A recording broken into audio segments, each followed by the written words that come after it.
আমি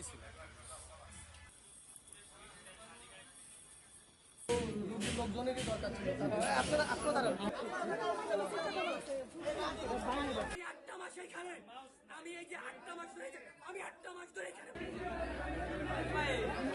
এখানে মোবাইল আছে নিজে সমস্যা কি হইছে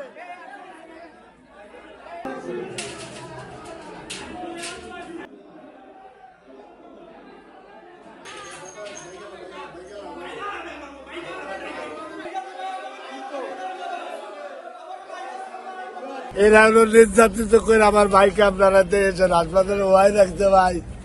দড়িতে বাইর দেয় নাকদার তাজা রাখতে বাইরে বাইর আছে একটু আগে শরীর ধরে দেখলাম শরীর গরম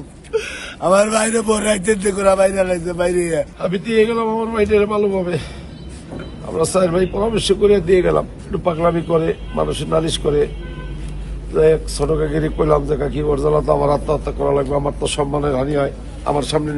নির্বাচন ও যদি এমন করে আমরা শক্তিশালী লোক প্রভাবশালী লোক তারপরেও যদি মানুষের গায়ে হাত দেয় কাকি ঘরে নাই পুলিশে দিই আর নেটে হাবি দিই তুমি যেটা ভালো মনে করো ভাই এসে তৈরি দিয়ে গেলাম স্যার ভাই তৈরি মিজানকে ফোন দিলাম মিজান যাই নিয়ে আসলো আনার পরে ভালো ভাই নাচলো গাইলো যে ভিডিও আছে ভিডিও ফুটেজ খাওয়া দাওয়া করলো পরে আর আমরা ওর সাথে হাতে নেই ওষুধ কিনে দেওয়ার গেল সেই রাত্রে আমার ছোট ভাই যে সাকিব ও আমাকে সবার ছোট ও হইলো ওষুধ কিনে দিয়ে গেল আর আমি 5,000 টাকা নগদ হাতে দিয়ে গেলাম আর বাইকওয়ালা বাবু তুই 1,000 দিয়েছিলি সাকিব ও 1,000 টাকা দিয়ে গেল বাইকওয়ালা আর আমি দিলাম 5,000 আবার ওষুধ কিনে দিছে এই দিয়ে গেল পেলাম তাও ওরা হাসপাতালে ফেলাই দিয়ে ভাঙা থানা পুলিশ প্রশাসন সহ অনেকেই এখানে আসার পর এখানকার যে পরিস্থিতি সেটা নিয়ন্ত্রণ করার চেষ্টা করে এবং ভিতরে যারা মাদকাসক্ত ব্যক্তি ছিল বা রোগী ছিল তারা ভিতর থেকে হই হুল্লোড় করতেছে এবং তার বের হওয়ার জন্য চেষ্টা করতেছে এবং ভাঙা থানা প্রশাসনও চেষ্টা করতেছে তাদেরকে নিয়ন্ত্রণ করার জন্য। সংবাদ পেয়েছি যে আলোর দিশা মাদক নিরাময় কেন্দ্রের